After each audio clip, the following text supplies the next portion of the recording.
You can direct message me on Instagram or on Twitter. My username on both platforms is the same. It's just John Ballin416. I also have a ton of content over on TikTok where my username is Mr. Ballin. If you have a story suggestion, please submit it to our subreddit. It's called Mr. Ballin. It's linked in the description below. Whether I see you on Instagram, Twitter, TikTok, Reddit, YouTube, or some combination, just know that I really appreciate your support. And until next time, guys, that's going to do it. See you.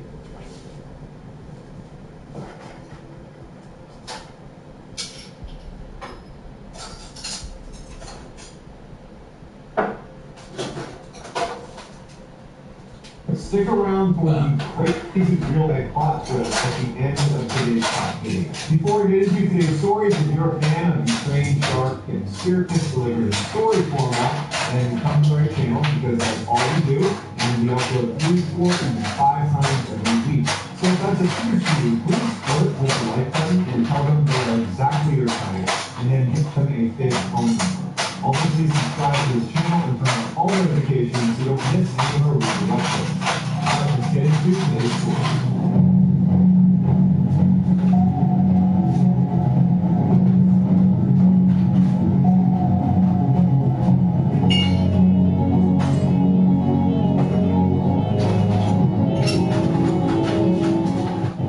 In July of 2017, Jerome Kennedy was laying in bed next to his wife, and his 10-month-old daughter was sleeping in her crib in the corner of the bedroom. And as he's laying there, he starts to hear what sounds like scuffling sounds above the ceiling. Now, above the ceiling was the attic. It was more like a crawl space because it was incredibly tight, and Jerome and his family didn't keep anything up there. They didn't spend any time up there, in fact.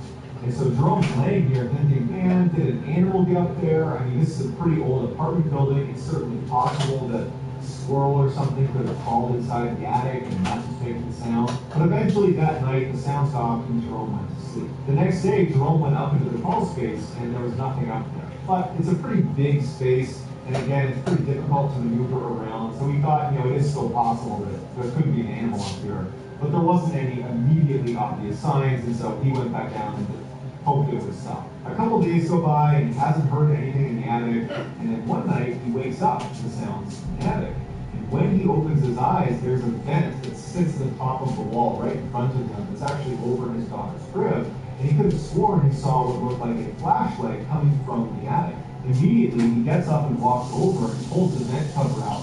He's looking into the attic, but it's not a good view. It's a curved vent, so at best, you're getting a little sliver of view into the space. And he didn't see any more light, and he didn't hear anything else. And so once again, he kind of chalks it up, puts the vent cover back in place, gets back in bed and falls asleep. The next morning, he tells his wife about the light he saw in the vent. Now, they had already spoken about the strange sounds coming from the attic, and she knew that perhaps there was some animal up there. But the light definitely caught her off guard. But then she remembered that next door, they were doing a whole bunch of renovations on the apartment, and perhaps the partition, there was a break in it, and they could be doing some late night work, and light could have leaked through the break in the partition wall in the attic, and maybe that was causing the flash of light. So Jerome knocks on his neighbor's door and says, hey, I saw a weird light in my attic, and I'm trying to see if there's a break in our partition wall that perhaps if you guys were working late last night, light could have poured through on our side. Is that a possibility? And his neighbor said, we were not working late last night, and I've actually been up into our attic, and I've checked that partition wall because we're doing renovations, and I need to make sure this apartment is in good working order because I'm looking to sell it, and that partition wall is solid, so I don't think there's a break. Jerome and his wife are totally stumped, and so they decide, let's just put a security camera up in the attic, and let's see what's moving around us there. Let's see what's causing the light and these sounds. So that day, Jerome goes out, he gets a little security camera, he comes home, he installs it in his attic, and then he, his wife, and his daughter go to bed. That night, Jerome doesn't wake up to any sounds in the ceiling, he doesn't see any lights, and so when he goes to check the footage the next morning, he's not expecting to see anything. But he is shocked at what he discovers. In the middle of the night, after Jerome, his wife, and his young daughter have already fallen asleep, you see on camera as the partition that separates Jerome's attic from his neighbor's attic slides open, and in crawls, who else but Jerome's neighbor, Robert Havilla, the same guy he was speaking to the day earlier about, hey, have you heard anything in the attic? Well, turned out it was his neighbor. So he comes in, he's carrying a drill and a plank of wood, and he crawls very quietly over Jerome's side of the apartment, and then he pulls aside some insulation that clearly he had already detached before because it slid out of the way very easily. He lays the plank down over some beams, and he gets himself positioned over it, and then he uses his drill to drill a hole right into Jerome's ceiling, and it happened to be directly above his daughter's crib. He put the drill back, and then he'd lay there on the plank of wood and stare through the hole at Jerome's daughter for 30 minutes without flinching. After he was satisfied, he got up, pulled the plank out of the way, he slid the insulation back into place, he grabbed his drill and the plank of wood, and he crawled his way back into his side and shut the false door. Jerome calls police who come over and look at the footage and immediately arrest his neighbor. But then when they go up into the attic to look for themselves, they find there's all these different drill holes that have been carefully covered over because their neighbor had been doing this for some time and had developed a sort of awful routine where he would come in and spy on the family, specifically their infant daughter. Jerome's neighbor was found guilty of criminal trespassing and was given 5 years of probation and had to pay Jerome's family $2,245. Here is the very creepy security footage of Jerome's family. Pilot, make the 6-4 proud.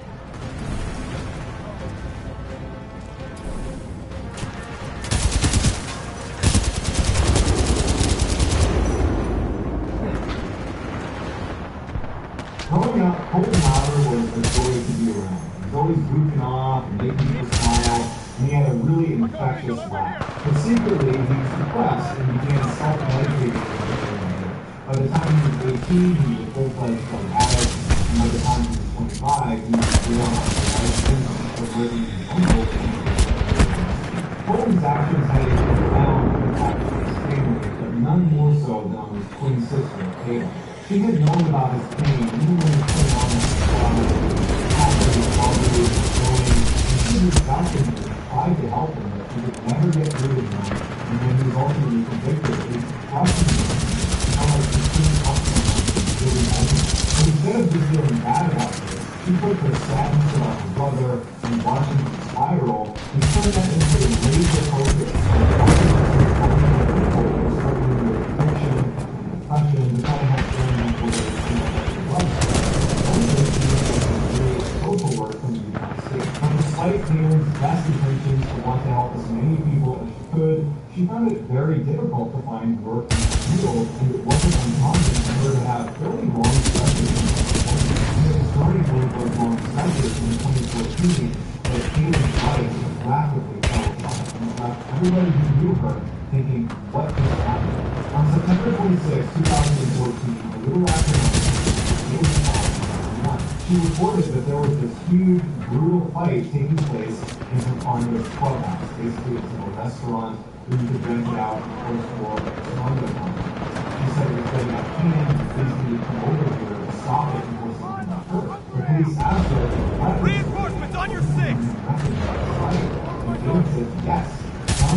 But when police rushed to the scene and racing for the worst, they discovered that it's just a docile enemy section happening inside of the clubhouse, and not one person in there reported any altercation happening.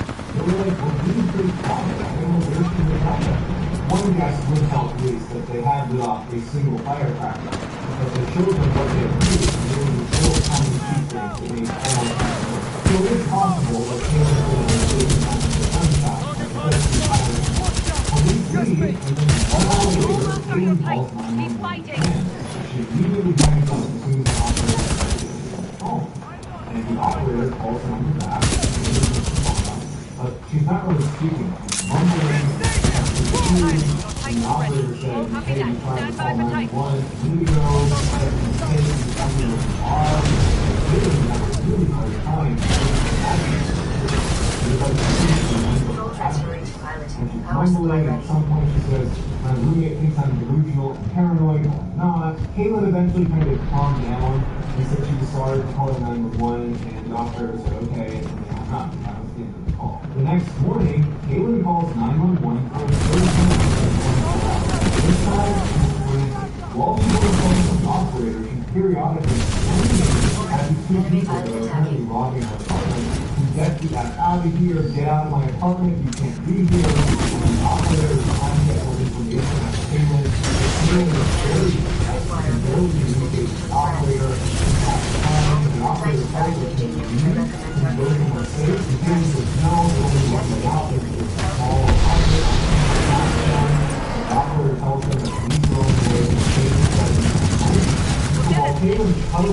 during the dispatcher is still on the line listening, you hear Kaylin's roommate, Carol, walk into her bedroom, very calmly saying, Kaylin, what's going on? And Kaylin's like, Carol, get over here. You'll lock the door. Get in here. There's two people in here. They're robbing us. They're out there. Give me a room. And Carol's like, no. Kaylin suddenly sounds really good. She says, well, I can't explain that, but they must be in there. She's a word. And what's the medication? And that's the thing. And that's the guy. And right at that moment, she's running off to the door. There's no sign of breaking. At this point, Kaylin was very embarrassed. She called out the officers, she called out the inmates, and she was calling on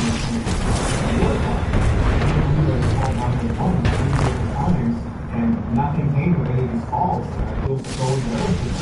And her mom told us, don't worry about it. We got hurt in the process, so it's all good. And so Kaylin moves past it, on the call with her mom.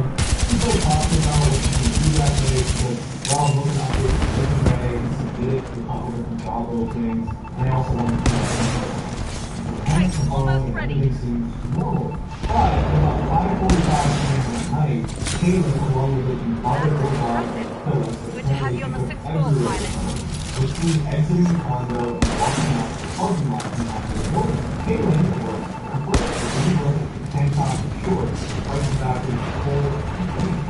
As soon as she took her dog down, because she was holding her dog's arm, Kaylin was having a totally animated discussion, except there was no one there to be talking. About 15 minutes later, she and her dog went down and walked backwards on the concept out of the camera. The residents would say they saw her crying and going up to the gate, looking back into the condo, and she apparently could open it, and when she's standing there struggling, she suddenly stops, puts her dog down, turns, and starts running away. And the camera footage we have of her is only when she's back in the parking lot, but she's running away still. The dog is nowhere to be found. The other dog is abandoned, she has no phone, no wallet, and no data. Later that night, the Kaylin family did not get up to her. Because of all the weirdness around the 911 calls, family said that when police arrived at the condo complex, the first thing they did was they already knew about her 3 911 calls that happened within 24 hours, and all of them for unfounded reasons.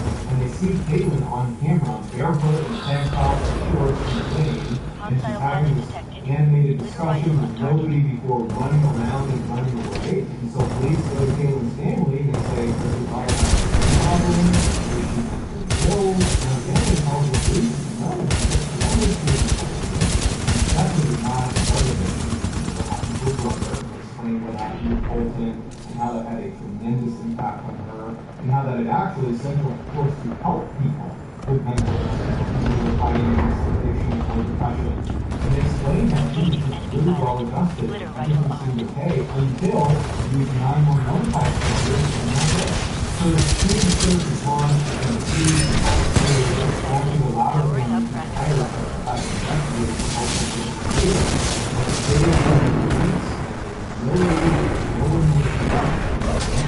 Then on December 1st, 10 weeks after she went missing, City Rivers were inspecting drainage pipes down the River, which were living in the company, and the discovered behind the They pulled her out of the water, no cause of death could be accurately determined because of how long she was in the water for.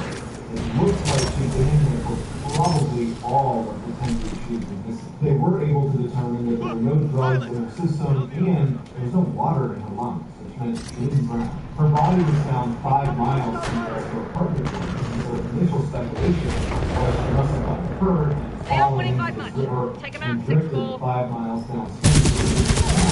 But they looked at that section of the river between her apartment and where she was found, and the water was simply too shallow and winding and would not be possible for a human body to travel that distance. Which means almost immediately after she ran off screaming in the security place, she covered those 5 miles, rounded to that section of the George River, died, and then fell in the water, or fell in the water and then died, but not be found. The police eventually ruled Kaylin's death an accident, but her family disagreed. They say if you look really closely at the security footage right before she was away, way, it looks like she's terrified. More specifically, it looks like she's terrified of someone we can't see on camera. When she's having that animated discussion, where it looks like she's talking to no one, further repeating the idea that she had kind of lost them. Well, there's this huge rock to the right in the video, that kind of obscures our view. Behind that is this huge forest. And it is theoretically possible that someone could be after me. But no matter what, her family believes that whatever she was doing in her final moments on the camera is continuing wise and awesome. So, you do this. Is this like how it's played, or is there something else?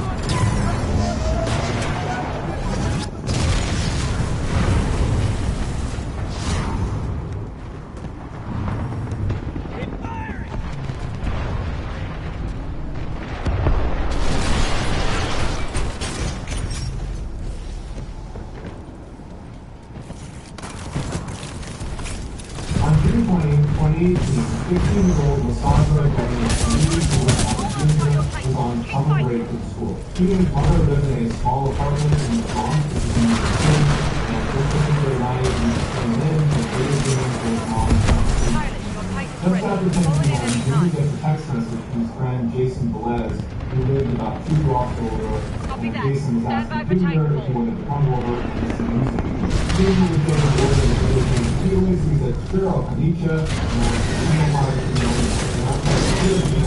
Junior out, leaving his house, walking to the 2 blocks over to Jason. Junior arrives a couple minutes later, and he and Jason spend the next hour and a half looking at phones, listening to music, and just chatting with each other. At about 11:30, Junior says he wants to go, and Jason invited Jason, and he starts walking back towards his apartment, but instead of going to his apartment, he walks past it towards the area known as Adam's Place. Adam's Place was reported for the 1950s, and it was just not a safe place to be unless you were in a gang or it was broad daylight. And since it wasn't broad daylight and Junior was not in a gang, this is a pretty risky move. But Junior had a very close friend that lived right near Adam's Place, and the friend did not have a secret, and Junior wasn't hang out with him. So as he's walking over to Adam's Place, he texts his friend and says, hey, I'm here. And his friend writes back, don't come to me. It's not safe. There's people outside, the road is sketchy, there's cars in the area, there's nothing out there, stay away from Adam's Place. And so Junior gets his text message, and he's not about to risk it, so he turns around and starts walking back towards the apartment. But at the same time Junior's getting his text message, a security camera picks up 4 cars full of gang members going past Adam's Place and turning onto the road. And Junior is yelling out at him, responding to him, and Junior and Sheriff either way, the cars start chasing him. And they immediately come around with a 5-speed to cut him off. And they kind of somehow into the bodega on the corner, right in front of the house. Don't go away in front of the bodega, and he yells at the store manager to let him over the counter and the counter. And the store manager, who was used to franchise for that shirt, is not quick to want to help this guy jump over before he was going to get robbed. But as he's kind of holding his ass and getting on the inside of the counter, the gang members try to move the pilot. Now take it down. Flying into the bodega. Junior comes around on the side on security cameras, alerts to the gang members that away from the doctor. Take it down. See all the cars converge on this bodega, and you see all these gang members get out of the place. Titanfall almost ready. Hang in there. Bodega. So now Junior is terrified. That's how you go through. Good win. Why he's doing that. Stand by for And you can Titanfall. see the gang go right up to the counter, shooting at the shop owner.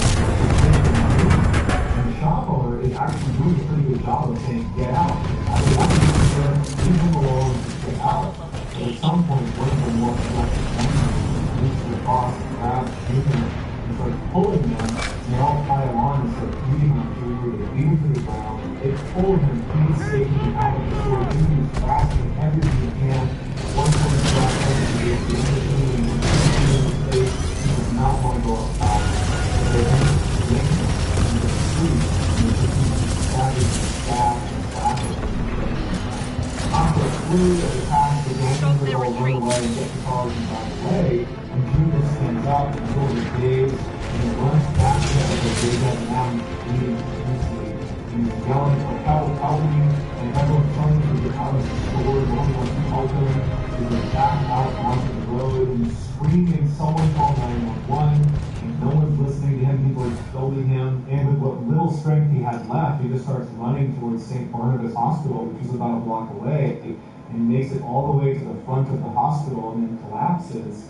And he bleeds to death. The gang responsible for Junior's death was the Trinitarians, which is a Dominican gang that was born out of New York prisons. And over the past couple of years, their violence is skyrocketing. There have been numerous clashes between they and the gang members, lots of people and staff and attacked, just like Junior was. But Junior's death found that after his death, one of the leaders of the Trinitarian gang posted to social media that the killing was actually an accident. This was a case of mistaken identity. Apparently, someone had been disrespectful to a gang member's niece, and that night, those 4 cars were out there looking for him, and apparently they expected to find him near Adam's place, and he looked enough like Junior that they decided that's the guy, and Junior was just in the wrong place at the wrong time.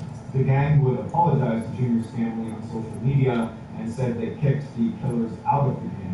And the 5 people that were responsible for killing Junior were ultimately convicted of murder and given life sentences. Here is some of the footage of Junior running into the bodega, trying to save himself before ultimately being dragged out into the street and killed.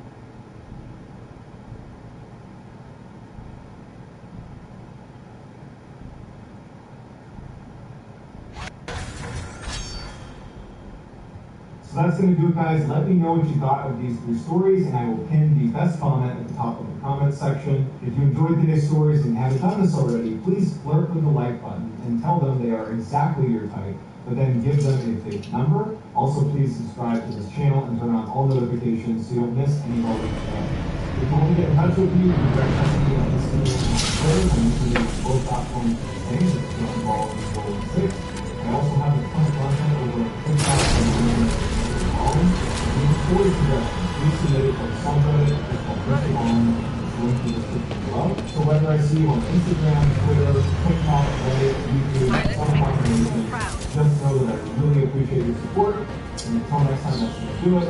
See you.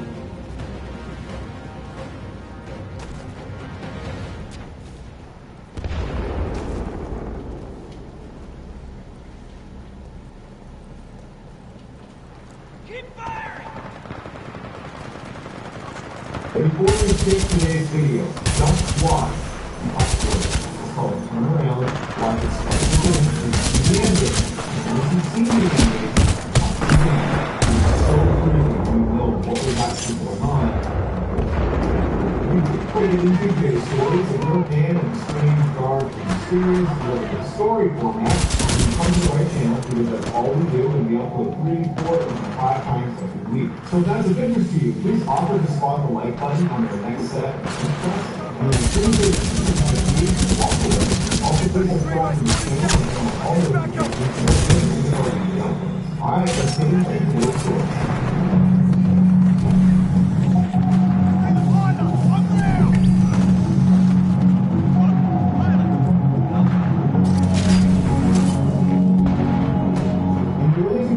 A teenager named Evan, whose father would regularly go hunting in New Georgia. When Evan turned 14, his father became a very wealthy landowner in Georgia who offered them access to one of his best private hunting areas. And just a couple of days later, on October 5th, Evan and his father would take him up on an offer. They woke up super early and they drove out to the edge of this property that was actually fenced in. They went to a main gate where they had the combo that the tiger hit them. They went through the combo, and cut the gate, locked it, and then continued down the mountain. They followed the road for about 2 miles where it came to a stop. They parked their truck, and was pretty warning about this and hiking in the woods. Even though they were there primarily to hunt, Evan and his father secretly enjoyed just hiking around the woods and camping out, and any chance they got to extend their hunting trips, they would, even if the hunting wasn't good. And so since they spent a ton of time in the woods together, they noticed almost immediately in the walk that something was off. There's no birds, there's no animals, silence. This was totally silent. The only sounds they heard that were not them were a single plane that passed overhead. Although they found this very odd, they figured, you know what, this is private property, not a lot of people are out here. I'm sure as soon as we start out the animals or whatever else, I'm going to set. They finally made it out to the hunting station behind the hiking ground. They all set in, they're getting ready to see some animals all day long. They don't see a single animal. They don't hear a single animal. And again, it is just completely silent. Frustrated, they began packing up their stuff, making their way down off the stand, and they started looking for a place in the night. And his father suggested, well, hey, there's obviously nothing over here. It's quiet all day. Why don't we walk deeper into the woods a little bit and set camp there so tomorrow we can better camp. So they hiked for about an hour farther away from where they parked their truck, and they reached this clearing, which was perfect for setting up their camp. And so they set up their tent. And Evan's father said, hey, you know, it's daylight, you know, try a rock and see if we can see what about you now. Evan's like, yeah, why not? So they hiked a little bit away from the campsite. Your Titan is ready, pilot. Stand copy that. Stand by for Titanfall.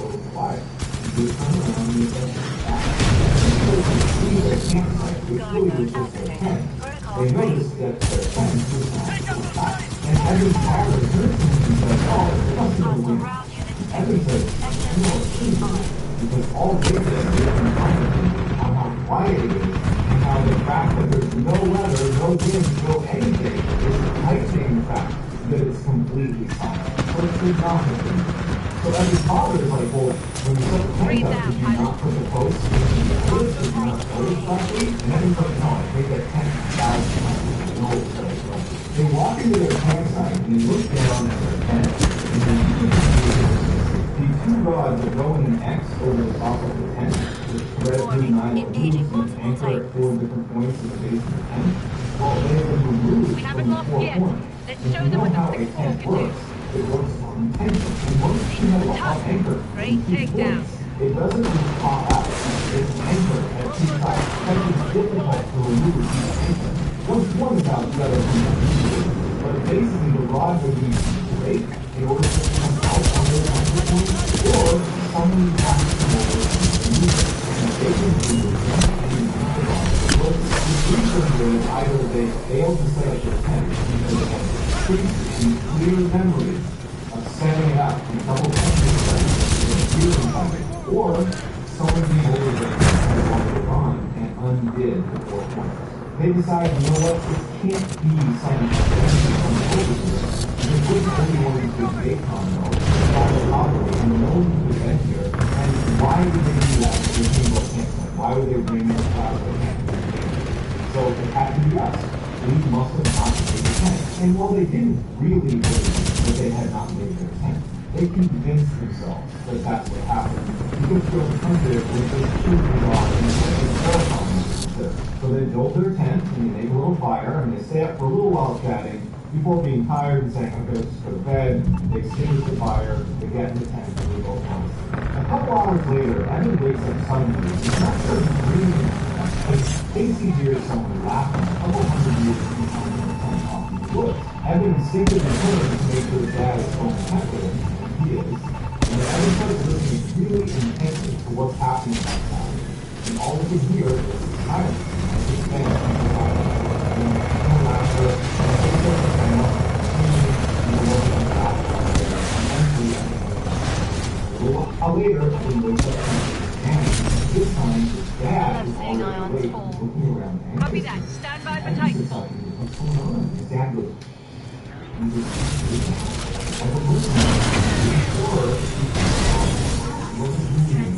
Evan also realizes that laughter is not coming from the same area as heard. It's now coming from the opposite direction and a lot closer.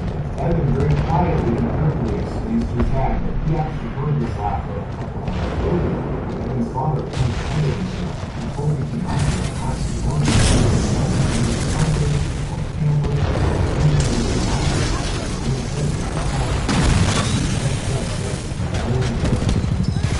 biggest revelation of both the back and the hope that the people stop. Very good is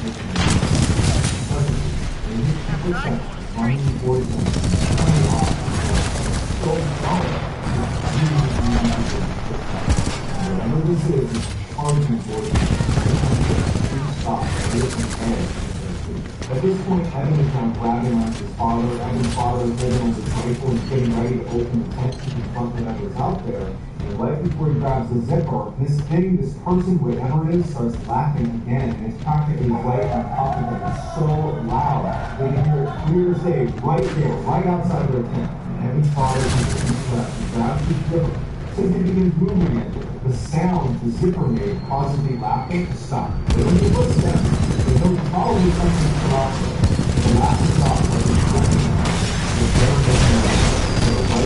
There they are in the tent. Every father uses his hand on the zipper and is debating whether he can go outside or not. And before he can even make that decision,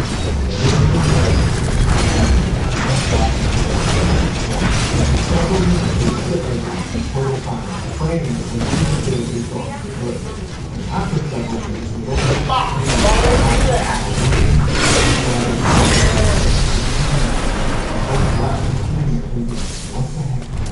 Evan and his father would say it all night, very speech, because whatever this thing was, heard them, and they used to do it. And so they were really afraid of this. Oh, fucking great. Sound travels really far. They don't know who you are when they're out there. And so in silence, during the night, they're often out of there, literally running out before stepping over their shoulder the whole time, all the way back to their truck. And so to this day, they have no idea who he is, what the heck is going on with them. And the soldiers who are hungry, they're not totally gated by his property. Their families walking in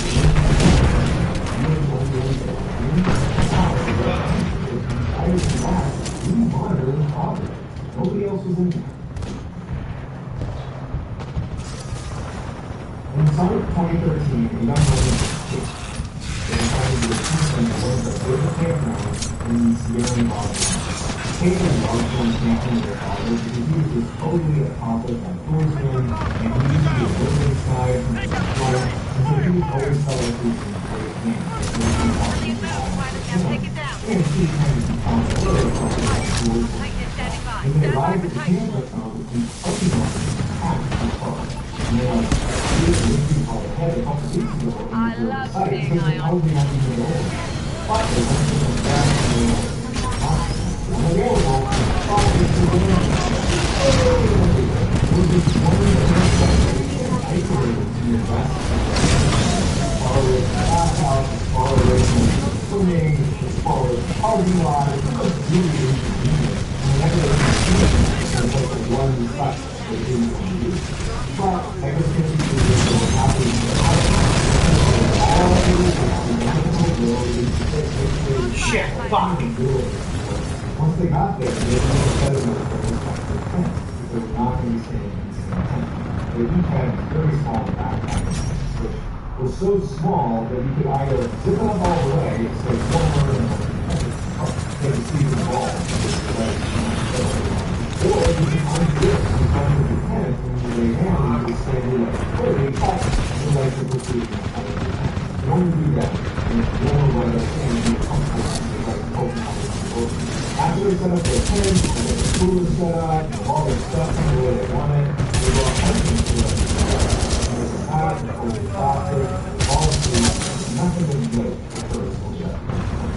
Next to the top, they can all day all over again, and they come back at night, and they're going to do again, and the tents, this way, something unusual would happen. At about 3 a.m., Katie wakes up and she hears footsteps walking towards the campsite from far ways off in the woods somewhere. And she's thinking, okay, it's got to be the father. And he probably was just walking to the bathhouse and now he's walking back. But she realizes the bathhouse is over here. It's not over here. And what she's doing is walking towards the campsite. The footsteps come out of the tree and stop about 2 meters outside the tree. Now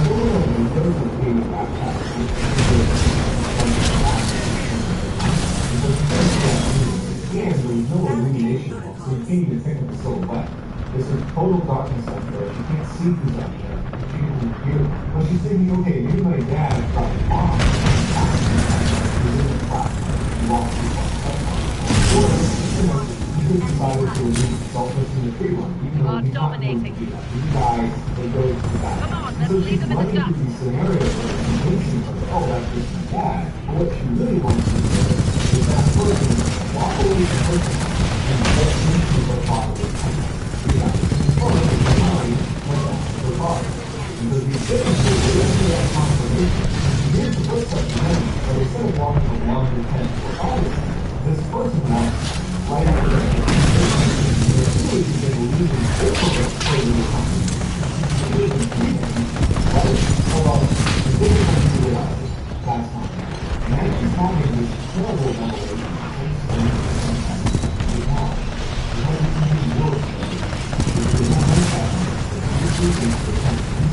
and her legs open up. She mustered the courage to begin slowly retracting her legs back inside her head. But before she was able to do that, of course, she stands up first and starts walking towards the base of the tent where her legs are. She's completely frozen and terrified of what's going on. But this person doesn't stop at her feet. They stop her quickly. But because they were making a lot of noise and walking around her, it allowed her to pull her legs back into the tent without, this person hearing her. And just getting the knees to take that inside the tent. The tent is so secure. So she waited for the person to come on the top down and the one inside the tent. So, and she's just looking back and pulling off the tent. But fortunately, right at this moment, the person walks into the tent and stops. Right outside, the person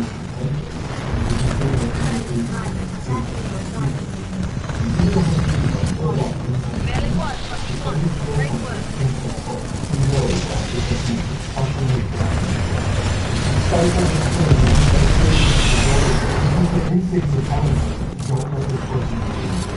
And luckily, as you see the shaking from fear, coming by the message being holding them off, this person stands back up again and goes back to the spot next to the tent and leans over the tent on his hand, and she can hear them breathing right over. So for several minutes, she made with this brand new person who thinks they're fooling people, hovering over her tent in the middle of the night. She was quiet, hoping to keep them soon, and eventually this person would turn around and walk over to the cooler at the table and elevate the out. There's some work going on, things are being going on, and then this person just kind of walks off into the distance. There's physical things, so the skin that you think I gave for her that come outside, maybe they made a trap for her, and so she gets raised silent, legendary, and playing with her feet, you don't even have to move and father. All night she was laying there. And eventually she does fall asleep. 2 hours by. She does fall asleep. Because she wakes up again when she hears her father unzipping his tent. And she charges out to meet him. And she can tell right away that he's scared. And before she can even say or begin to describe what's happened to her, he says, "Would you like to get last night at about 2, 3 in the morning? Because I heard all sorts of commotion in our cooler. I wasn't sure there was an animal. I wasn't sure it was you." And she starts telling me, "No, this is what happened to me." And she's describing what happened to her. She looks behind her at the picnic table, which was next to the cooler and had their backpacks on it. It's in the tent that kept the picnic table. And she turns around, and any item that was in the cooler or in their backpack, so it was just out, and was stacked in a pyramid formation on this table. Clearly, the guy who's here last night did that for some reason you don't understand. And as they go over and look at it to see whether he's been taken, they notice a track of footprints. And these heavy footprints have been going around and around the table. So she really wasn't imagining. And so that instant, they packed everything up, not in their car, and they left. And to this day, they can barely talk about it with each other because it's all the things that could have happened. The father felt horribly guilty because he clearly heard this person but didn't leave his tent. And his daughter was clearly in danger. And his daughter's thinking, the tent was open. This person was crouched down, reaching into my tent, grabbing my feet. Like, that's such a horrifying image. And so this has been completely traumatizing for them. I mean, they just don't talk about it anymore. From the 1950s until present, a Canadian family has owned this very isolated cabin in the middle of the Ontario Basin. It was the only property on this very small lake. There were two others across the lake, but they were pretty far away. And with the exception of the side of the cabin that was facing the water, the rest of it was surrounded by a really dense forest that went on for quite a while. About 2 miles away from this cabin, on the other side of this dirt road, was this huge wildlife reserve that was pretty much just a huge forest. And anytime the family was visiting this cabin, the kids would at some point go into the reserve and go explore. In 2001, when the family was at the cabin, the kids were across the road over at the reserve, and they decided to walk down this particular trail that they hadn't seen before. And they just started walking for about 30 minutes. They're seeing new areas they hadn't seen before. And then they come to this clearing, and there's all these abandoned houses. At first, there was a little debate about whether these were actually abandoned, because they did look like they were in pretty good condition. But when they walked a little bit closer, you can really feel that nature is reclaiming the grass that was there's pines running beside the houses. There were cars still parked in the driveways that were clearly busted out.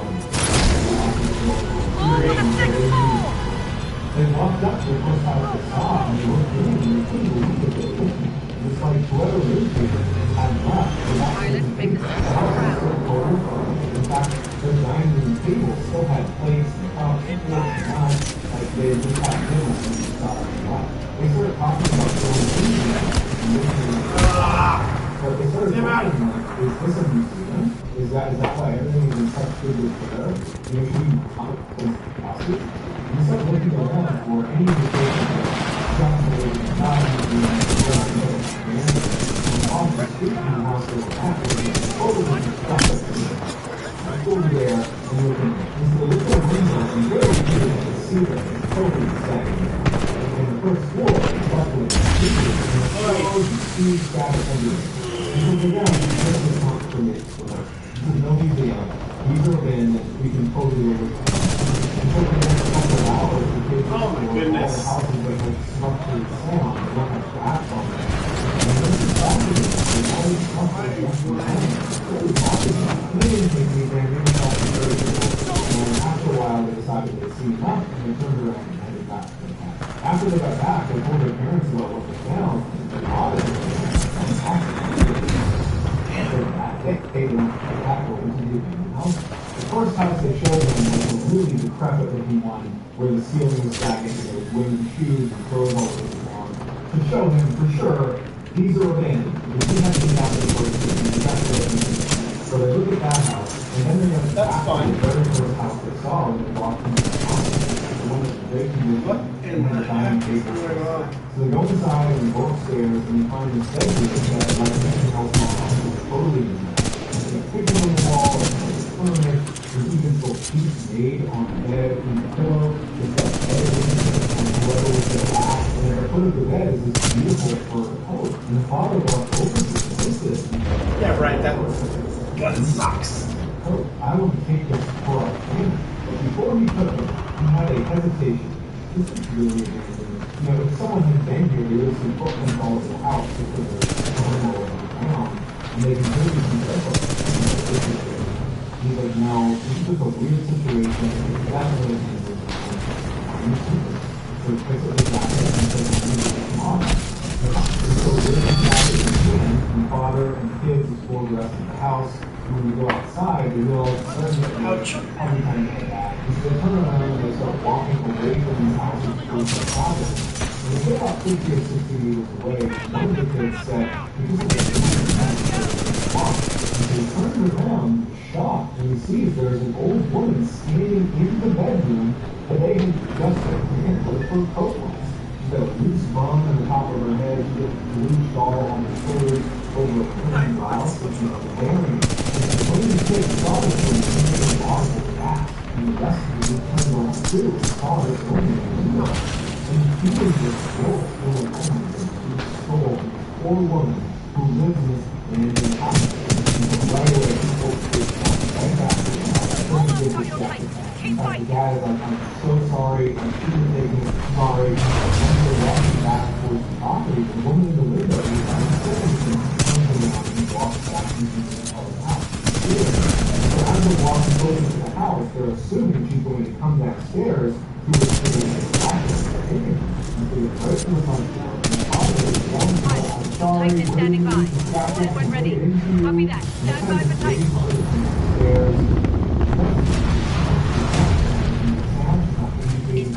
Engaging hard mode. XO16 about the situation. And the father is still very confident that he's going to get it back.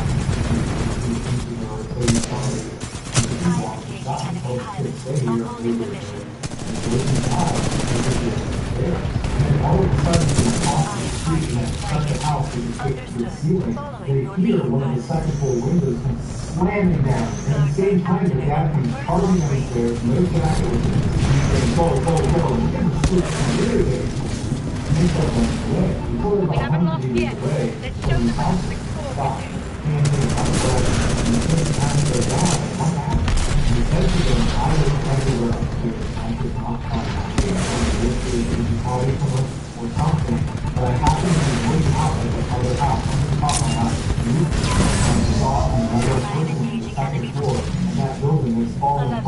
I watched them slam the window, and as soon as they did, the person yelled, "Get out!" And I ran out after them. And the kids and the dad are absolutely terrified. And they want to leave, but they also want one more broken building before they do. And when they run away, they end up stopping and they scared them to see the building. And so they begin to keep their heads around the tree until they can see the building. I am moving in on enemy pilots. Standing in the window of the fur coat room is not only the old woman, but also a very tall woman who's holding her shoulders and bending down because his head is too high to look straight. She's dropped down and looking out the window next to her, and they're both very cool. The father and the kid are practically falling over themselves to sprint away from actual battle. To this day, that family has no idea who those people were, what they were doing there, how they were able to move around without making noise. Icing around and not even footprints. It's all very strange and terrifying stuff.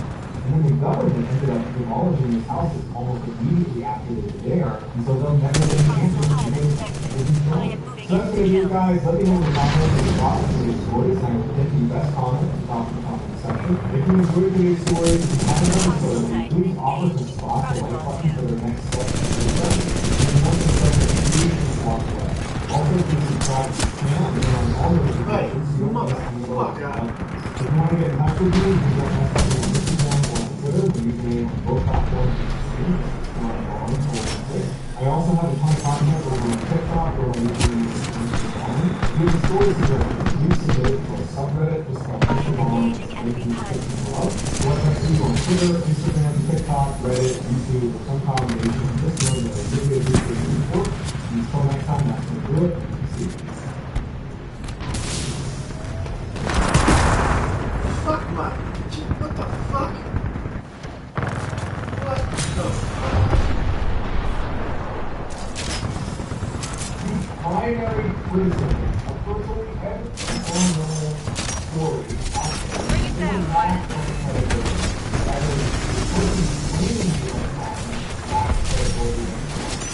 or you can open it and go to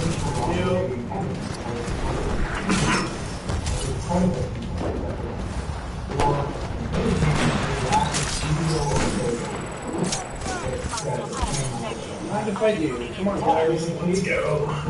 Today, we not only have a highly credible witness, a NASA robotics expert, we also have other corroborators on that vaccine.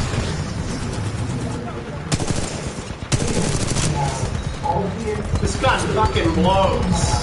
What the fuck?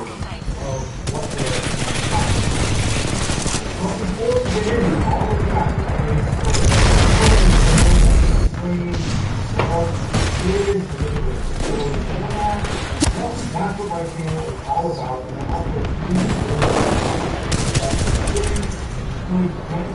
We're winning, but not by much. Let's show them 6-4. Take that Titan down.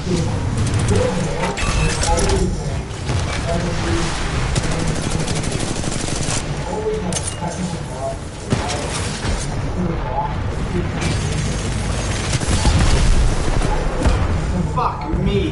Fuck. He is very philosophical.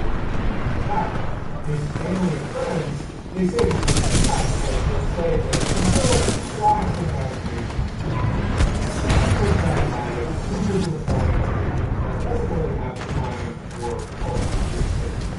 about 2008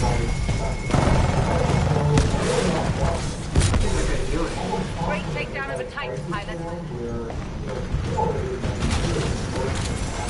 Stand by for Titan.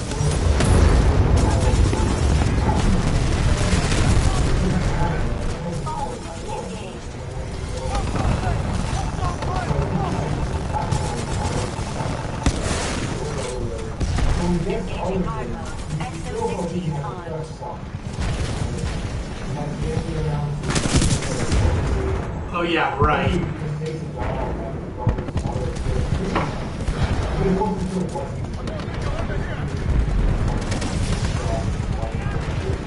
I am engaging infantry. Okay, well that time I screwed up.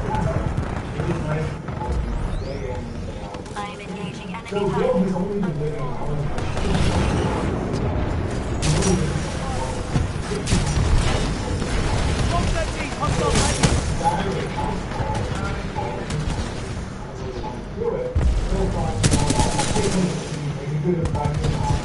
Hostile Titan engaged.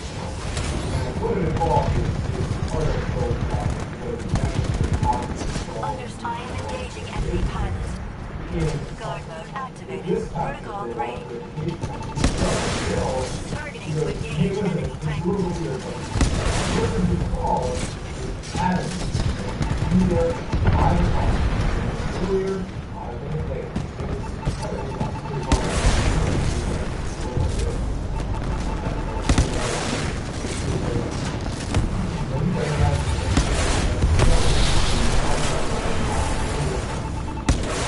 Titanfall almost ready. Hang in there. Walking up the path to this big red house. Here, through the front door,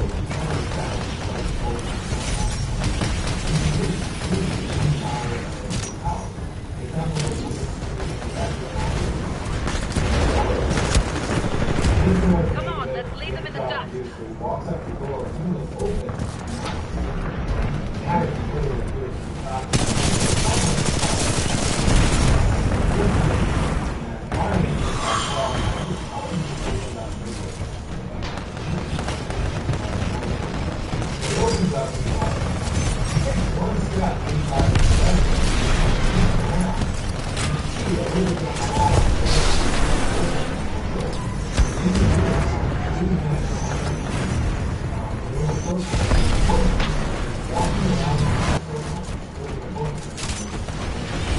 Titan is ready, pilot. Standing by for your call.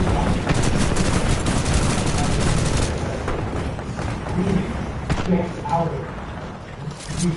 Get out of it. Go without Oh no. How the fuck does that happen?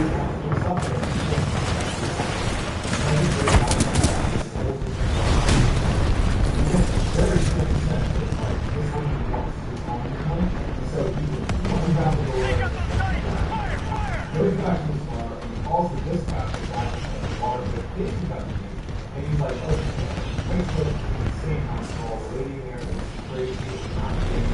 These guys are like, you do not put me on it without it. Not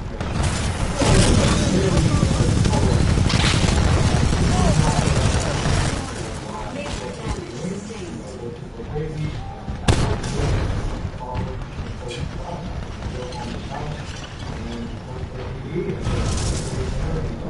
Sit there eating food and just having a kind of wall. And I'm the corner of the guy and build this wall.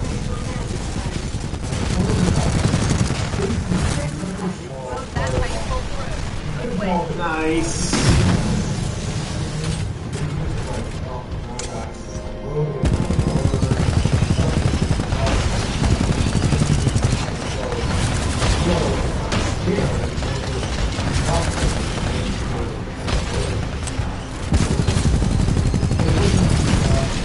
Jeez, that was so Stop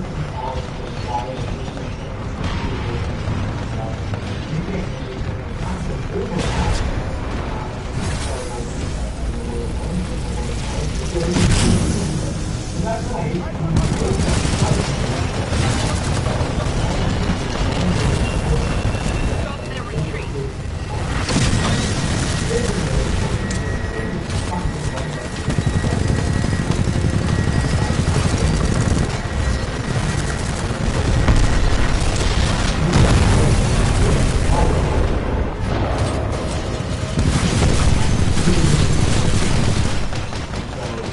Puts on the lights, and now he's just mad because it's right in the middle of the night, it's the last week of movies, and he lights on and he searches the room. He looks under, his dresser, he looks in the closet, he looks under his bed, he looks everywhere. He can't find this thing, he's stopping to he's listening, he can't get scurrying or anything. Did I imagine that as well? I mean, I guess I don't know if I saw something. Anything really. He just now could have that as just a dream. Because he wasn't really awake for it happening. He woke up to it and thought it's what happened. And so he started to tell himself that, you know what, I'm somehow creating this weird thought in my head. I probably didn't see anything downstairs, and I was probably having a dream about this rodent in my house. That's what prompted the thought for something to happen. Alright, And so he's like, alright, turns off his lights and he goes back. So Bill falls back asleep, but shortly thereafter he wakes up again when his bed is violently shaking. He wakes up and his bed's shaking and it stops almost immediately once he's awake. And he thinks that they're having an earthquake. So he jumps out of his bed and he's looking around to see if things are going to start falling on him. He runs to the window, he looks outside, he can't tell what's going on.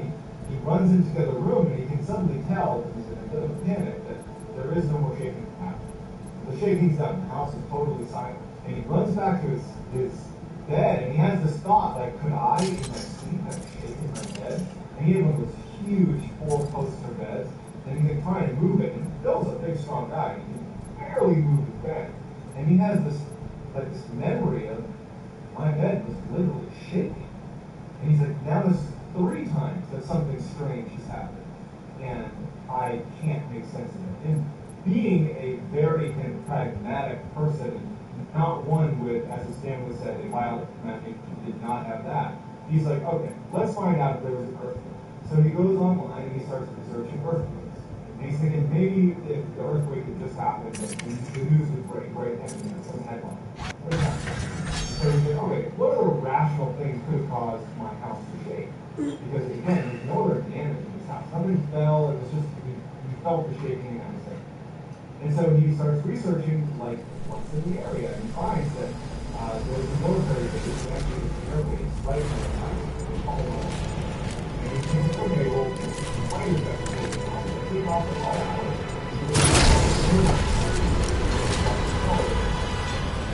He didn't know that. And he's like, oh, well, it's also all this Pilot makes us proud. He's trying to find a rational explanation for this energy.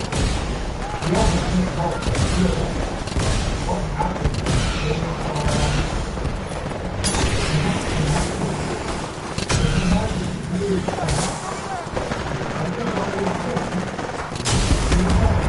How the hell? So as he's trying to find this rational explanation, he's in it. So he's trying to solve the future at all times. So he calls the service provider to have them fix it. So he calls customer service, and he says, yeah, you're in the right out and fix it for you. Can't let them pin us down! We need to move! Look down! I see it! Send them low! We're taking cargo!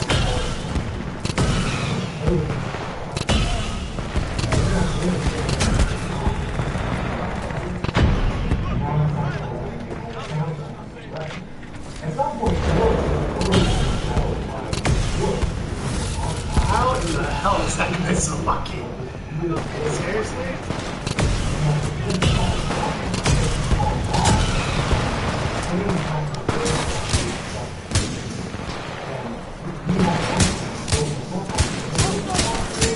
Eyes on!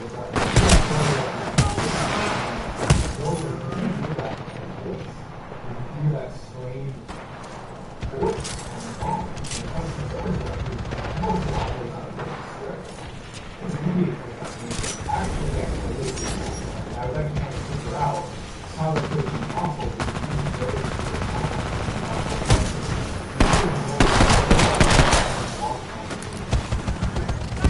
even someone was on the call, who was still with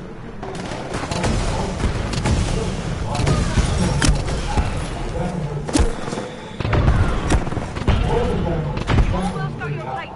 Keep fighting. Fuck! Serious, almost got killed. He hangs up, and Bill's left with now that's the floor. And as the king runs across the room, as he's walking, he's head shaking, and now he has this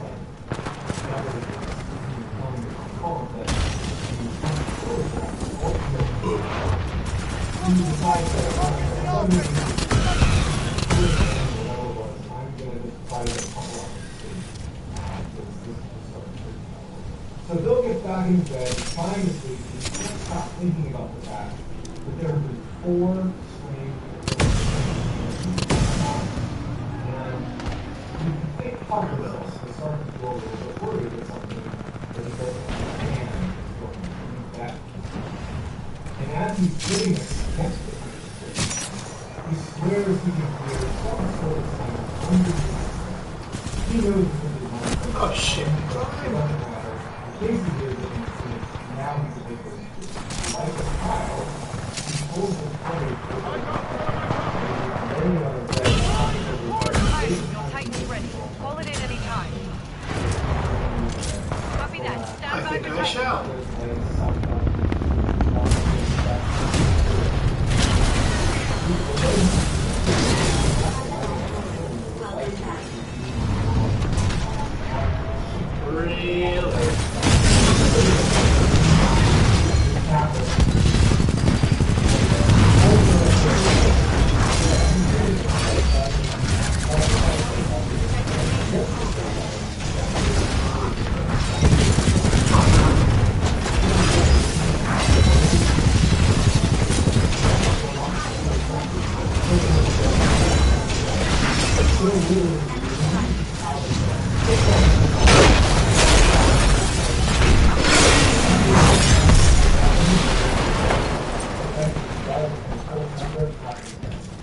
We're winning, but not by much.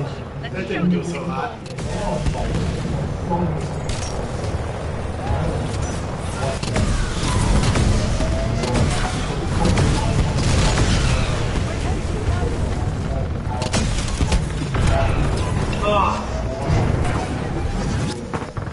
The next day, Moses tries to have a normal day. Doesn't want to think about what happened before.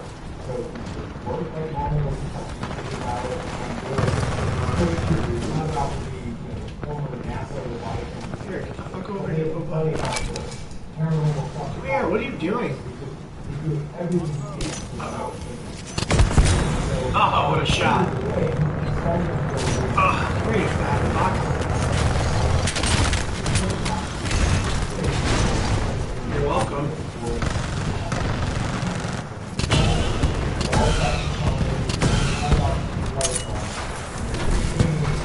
Wait, it didn't go in?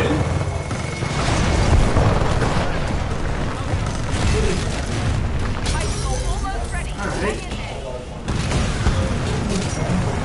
Pilot, your Titan is standing by. Call it when ready. Three down, pilot. Copy that. Stand by for Titanfall.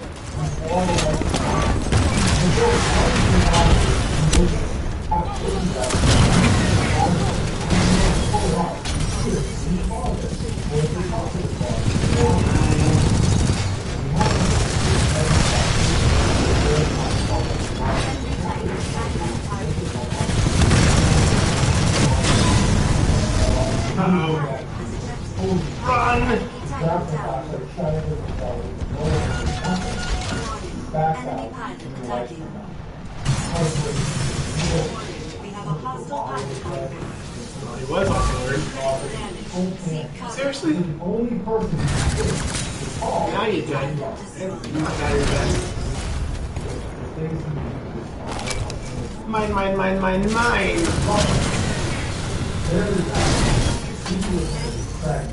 Back in the saddle. I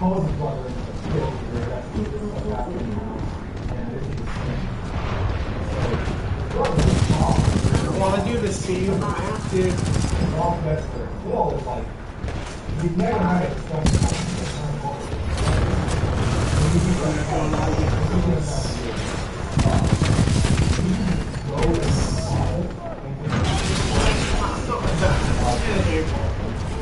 Where's the enemy?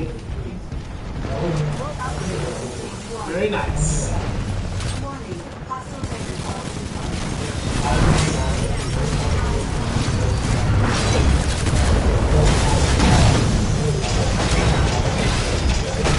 Not this time.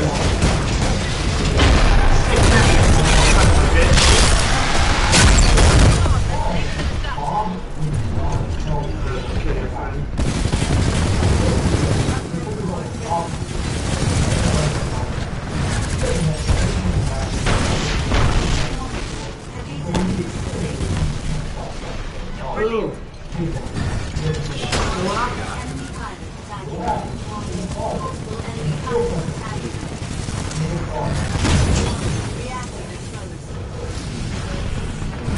Definitely not good.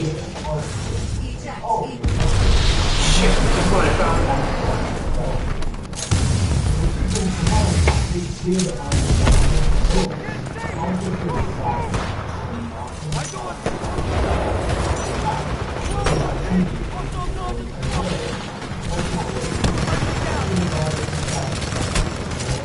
Shit, run!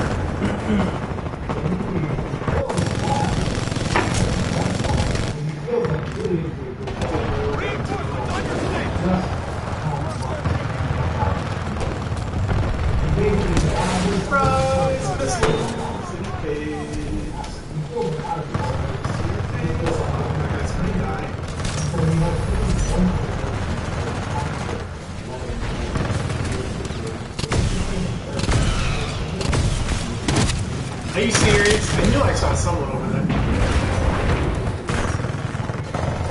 I saw you, son of a bitch.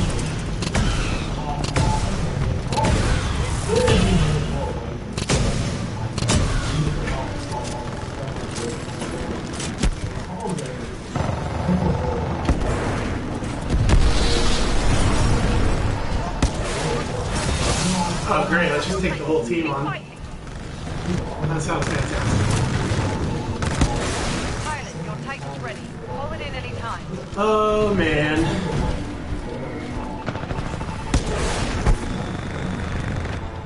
Come up Stand by here. for Titanfall.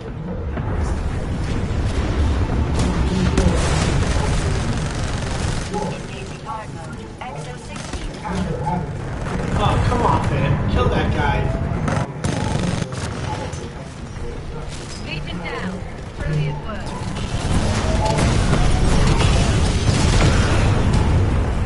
How in the fuck of your tits did that happen?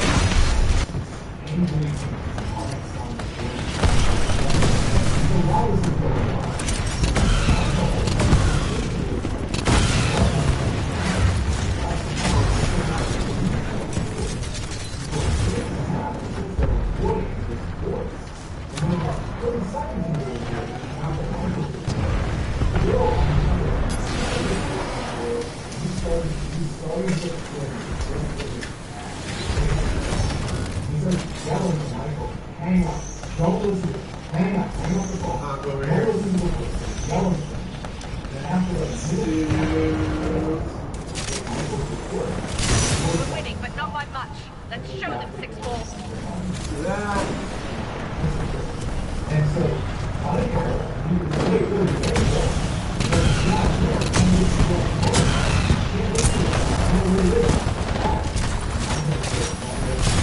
Brilliant move, pilot. Now take it down. Titan standing by. Order when ready. Copy that. Stand by for Titanfall. Oh my goodness.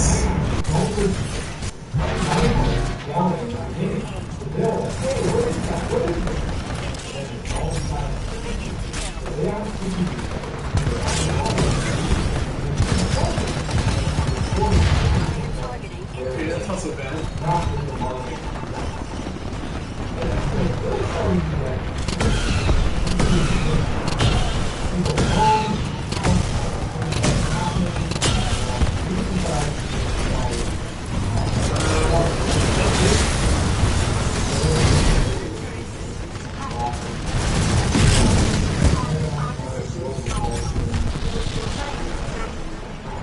Yeah, I'm sure it's not a good time.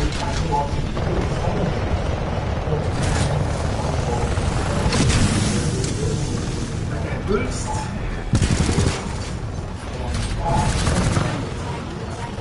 Barely won, but we won. Great work. Yeah, it's good.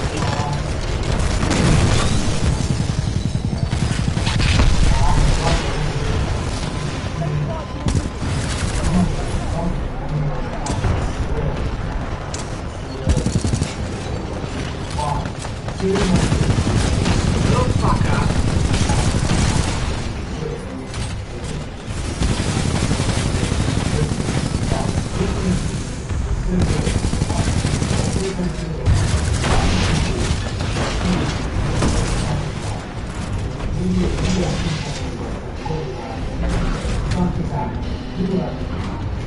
Stop their retreat.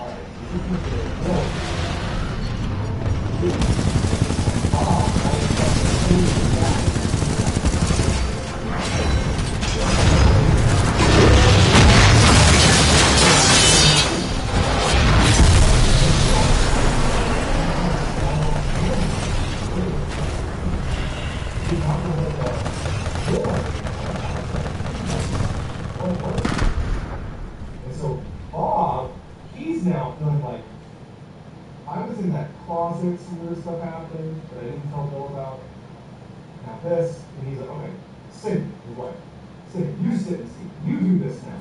And so now Bill and Bob are sitting on the couch watching Cindy, and Cindy's watching the TV. Of course, in just a matter of minutes, she sees something dart across the room. Now, was she just kind of jumping on the bandwagon? But she certainly described the same thing that Bill and Bob came to see, which was a bipedal, small creature running through the night. And so the three of them turn on the lights and they start searching the house. They're going to find this animal or thing in the house, and they search everywhere for hours and they can't find it.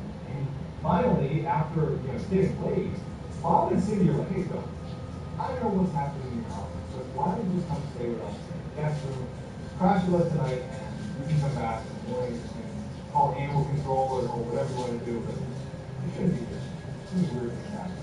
Bill, in a way, was actually kind of happy, because now he had someone that he trusted and loved, his own family, that had confirmed that they were seeing the same things that he was. That even though that is terrifying, that all of a sudden Bill is alone in this house with some creature, this small bipedal creature running around the house, at least he wasn't losing his mind. Or if he was, at least other people were too. So he was kind of relieved. He was like, you know what? I'm not going to go with this because I don't want to just like give up my house. What will I do when I come back and it keeps happening? I don't want to just give this up. So Bob and Cindy leave, and now Bill is determined to now, for the first time, start looking up paranormal situations. So quickly, Bill realizes that you can't just search the paranormal. There's too many things online. It's so hard to tell what is considered like credible and isn't because there's just no fact checking and putting things in the internet. And so what he decided he would do is instead of him doing research, he would find a paranormal investigative team that at least appeared to approach their investigation partially as scientists. Instead of looking at proof like this, instead of their approach. All right, Kitty. Alright, let's make the 6-4 proud. Bob's here.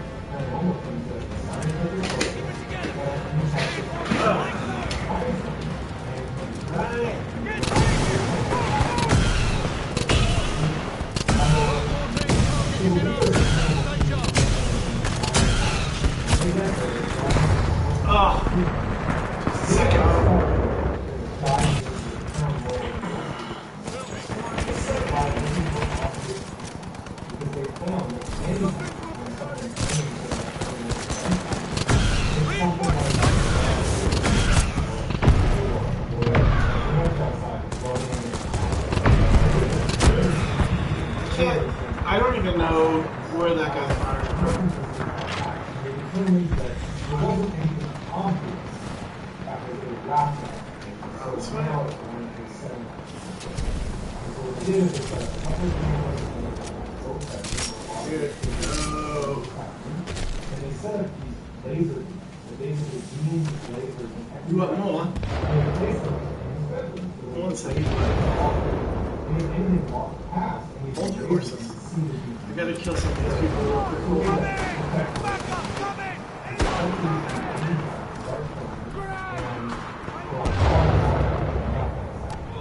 Bill, Brian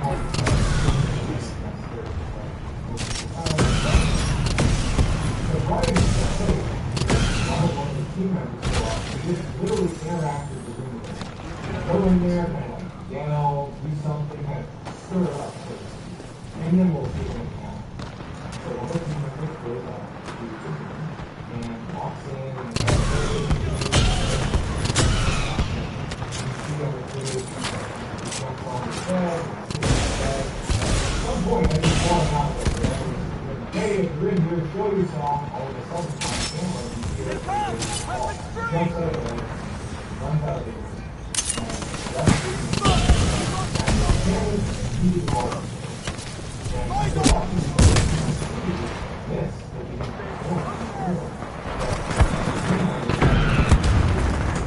That sucks.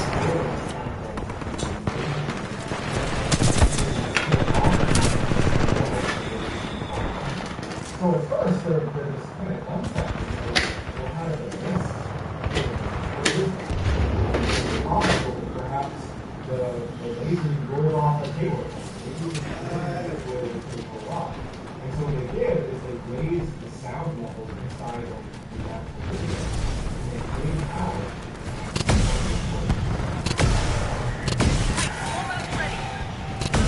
So at this point, Ryan Hall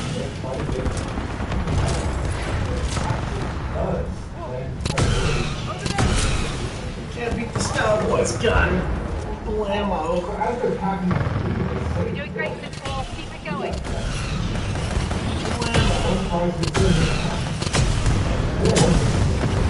Copy that. Stand by for Titanfall. Jeez. That's what I call a streak. Activated. Protocol 3. So that night, he knows Scrubbing bubbles. Friendly pilot on he exterior. has up Oh, my nemesis.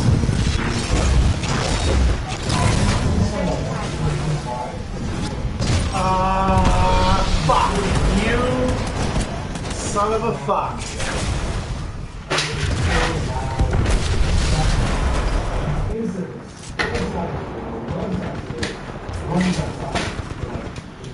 You fucking fuck.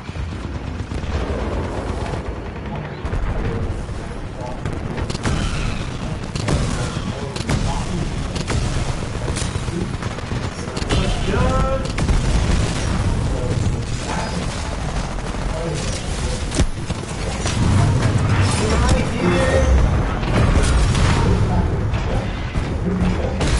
Oh, fuck me! Wrecked.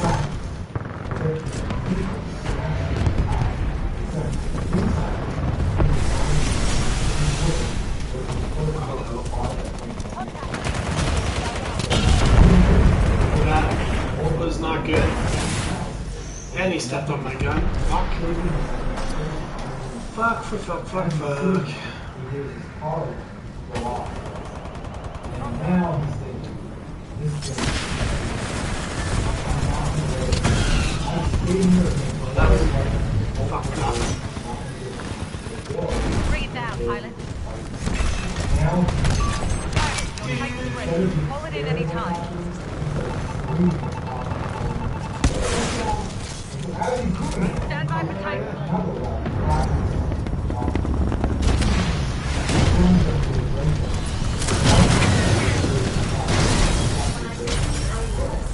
Charges his Yeah. almost behind you.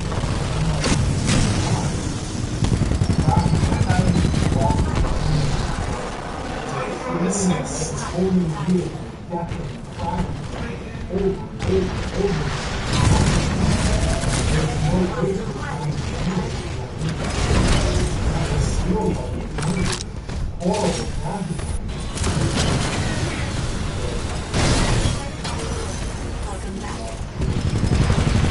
to the party.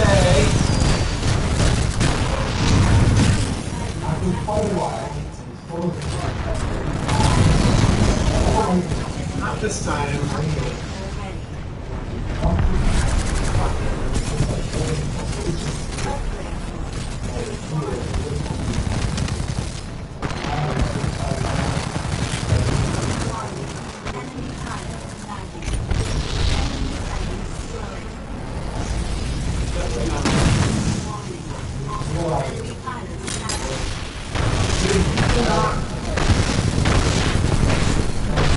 What is that?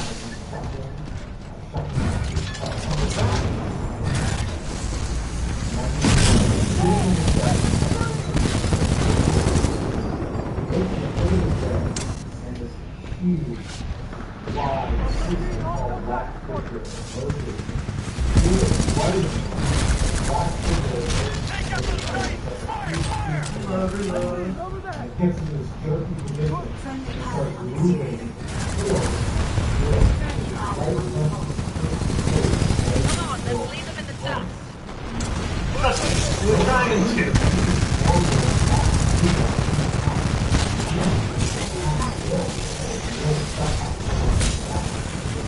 Dominating like a true Titanfall.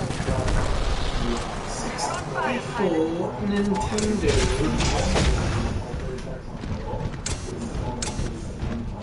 Alright, let's go kill this fucker.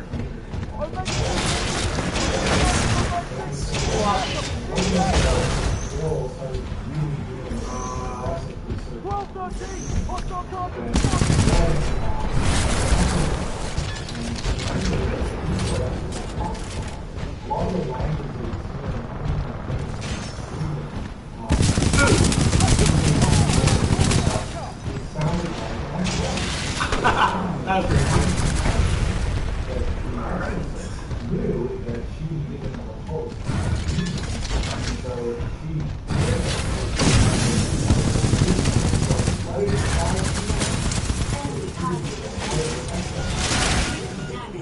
Take evasive action. Yeah, right.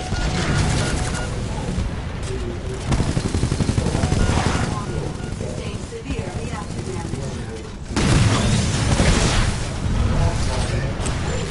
That could be a problem. Friendly pilot attacking your Come target. on, we have 99%?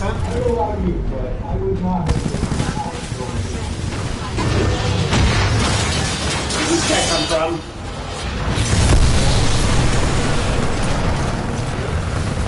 That was not cool, bro.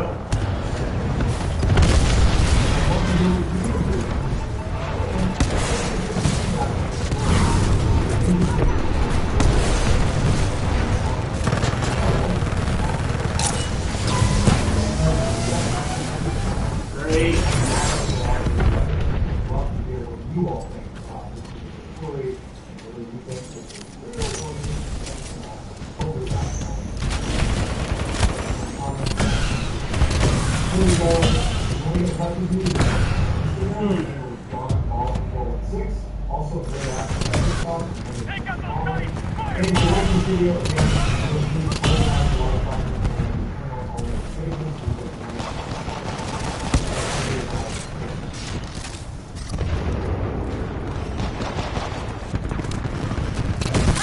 Almost ready. Hang in there. Up.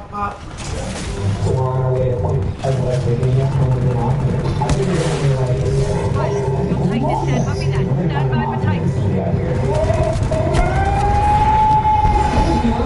Are you serious?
Treats, including chocolate Mothman droppings, Mothman coffee, as well as a delightful Mothman cookie, complete with red eyes. So this is the coffee corner. This is one of the many locations around town where you can pick up some Mothman treats. You excited? We got a little Mothman lives here. He does. This looks like a funny little mascot. Good mascot. Oh man, this is nice and cozy. And look at that. Yeah, feels right. You think he'll look this friendly when we see him? Probably. I don't know if he'll be smiling like that. Yeah, that's better. It's not bad. You think his voice is kind of like, so well, he ain't Mothman. That's probably. It's me. There you go. I'm Mothman. Yeah. Loud mouse like. Because you have them. Shall we eat some droppings? Mm-hmm. Okay, this feels weird. I'm like, feels right. Sweet starter, and a nutty, and turkey dinner. You can drop here. And then baby stuff. Great name for this moment. It's very cool or something. Good. Now we take a sip. Is this what the working boys feel like? Not enough gold. Finally, at Village Pizza, you can order the delectable namesake Mothman Pizza. Oh, you went through that door? I was gonna open the door. All right. Jesus Christ. This Mothman Pizza honors pedestrian toppings with the responsibility of mimicking the look of the famed creature. The clever arrangement in this blood red cherry tomatoes for eyes, bell peppers for feet, and spooky mushrooms for wings. So this is very fun for them. He is, without a doubt, a big part of their commerce in terms of tourism. Huh. If I'm going to Point Pleasant, West Virginia, I would go there for the Mothman. Yeah. And these people are on board. I guess like that town can rally around it. Some people have posited that the people of this town have named Mothman up as a beacon of tourism. Oh, right. Which I Yeah. don't buy for so much. And I say before Ps4's a family, and we'll kick your ass!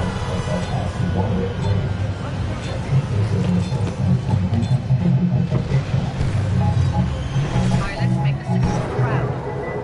Alright, there it is. He's looking at me right now.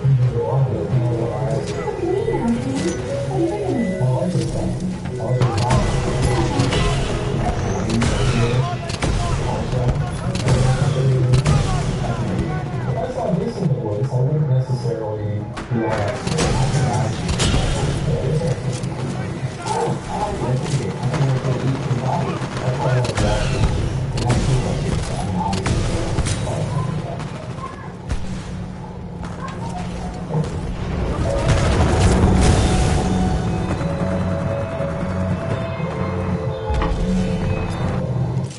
It's good. While at Village Pizza, the manager sat with us to share a story of a Mothman sighting. What's the scariest tale you've heard from someone in terms of sighting the Mothman? Stay here! Move! Danny Strawberry's mother. She said that Mama, she had to fight him off. She was like 6 months old, was in her bed, and she had to fight him off. Yeah, I mean, that's the story. I mean, she was very invested in her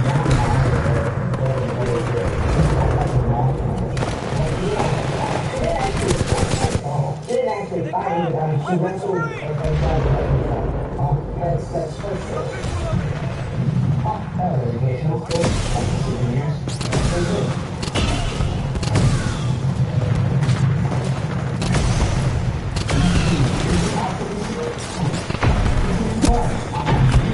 Let's begin at the main sighting that started Mothman at the Village.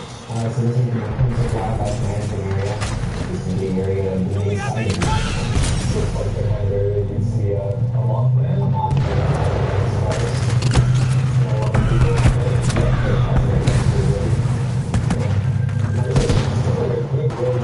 World War II, 8,000 acres of a wooded area near Point Pleasant, West Virginia, were employed to manufacture and house explosives. The explosives were housed in concrete ditches dispersed across the land. After the war, What in the motherfuck your couch? and the area Fucking was partially converted serious? into a wildlife preserve that is now known today as the McClinton Wildlife Management Area.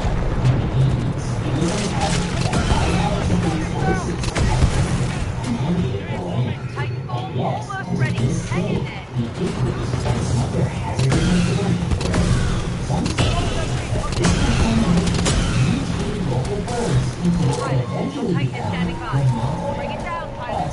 That theory, I'm not sure about how that stuff works, but this That Titan had no chance with you around.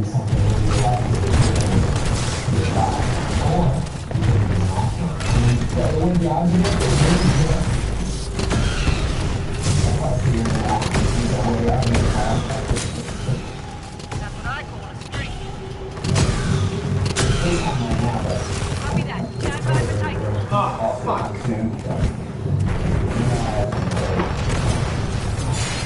I mean, there's countries on there. I want to check. I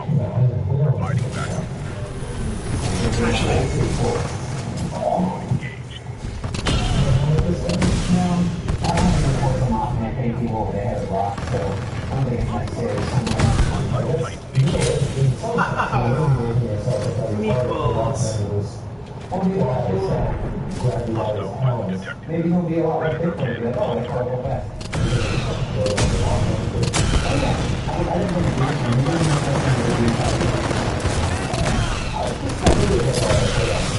Get the fuck out of here with that horse shit. Let's show them what the 6-4 In can do. 1966, this area, often called the TNT area, was a popular destination for local youth.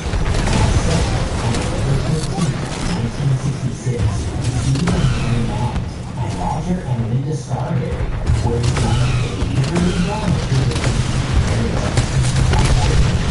Their music would come to its screeching halt when Steve, Linda, and Mary spotted a figure near the TNT. The first force of the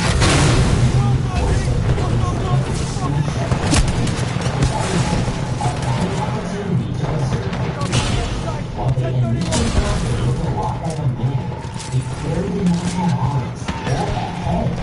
It had massive folded wings high on the back, and perhaps most notably, easy red eyes.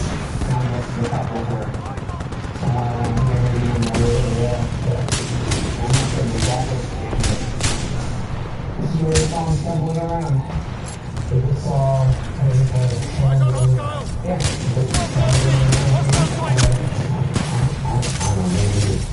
Got a gun that actually works. Fighting! After being spellbound momentarily by the creature, the couple came to their senses and took off in their car, terrified.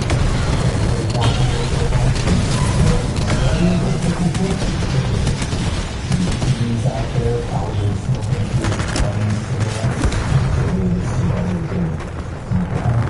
as they made their way toward Highway 62 in Roger Scarberry's 1957 Chevy, they saw the beam appear in front of them and rise directly up into the sky.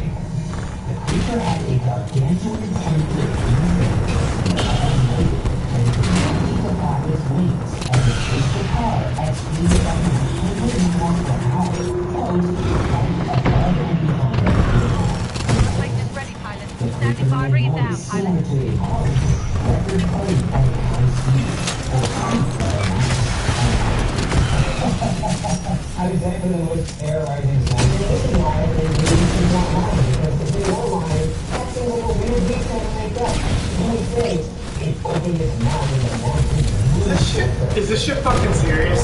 Did that just fucking happen? Did that just fucking happen? What the fuck kind of fucking shit is that? Get the fuck out of here. Stand by for Titanfall.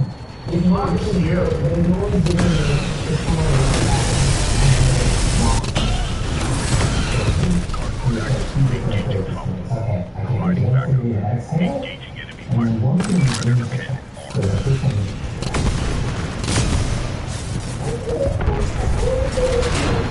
We're winning, but not by much. Let's show them 6-4.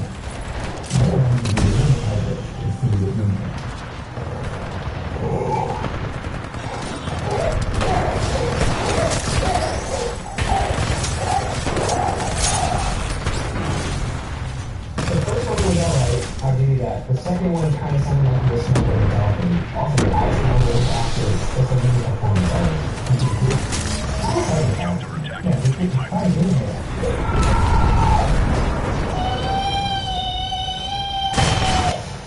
It sounded like a pig doing birth.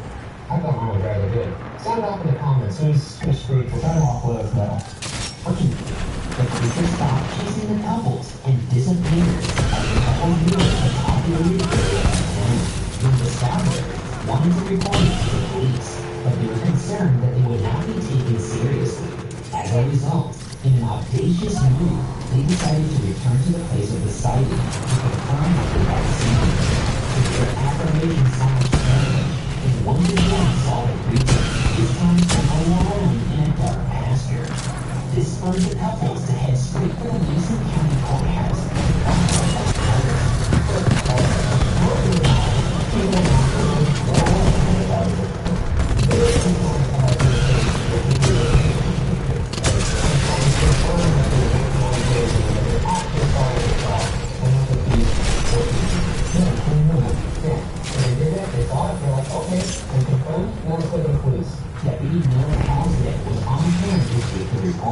Due to the size of the town, Anthony Halstead viewed the couples and believed their plans to be sincere. Hey, That almost ready. handwritten highway on display at the Mothman Titan is standing. Copy The that. couples Stand by claimed for that the police Titanfall. put all four of them in separate rooms and asked them each to write down what happened that night. All of the accounts matched. That guy want to dominate the kill. Yeah, don't be worried.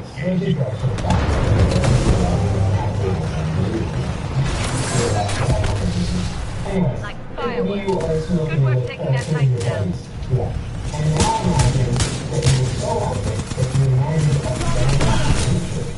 And then after that, you go to the police with the worst thing you could possibly do in your life, and then you all tell the same details of that story.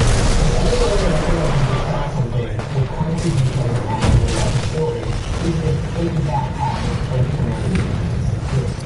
Oh, okay, I'll give it to you. This is the point for Mothman. Understand, I want to believe Mothman.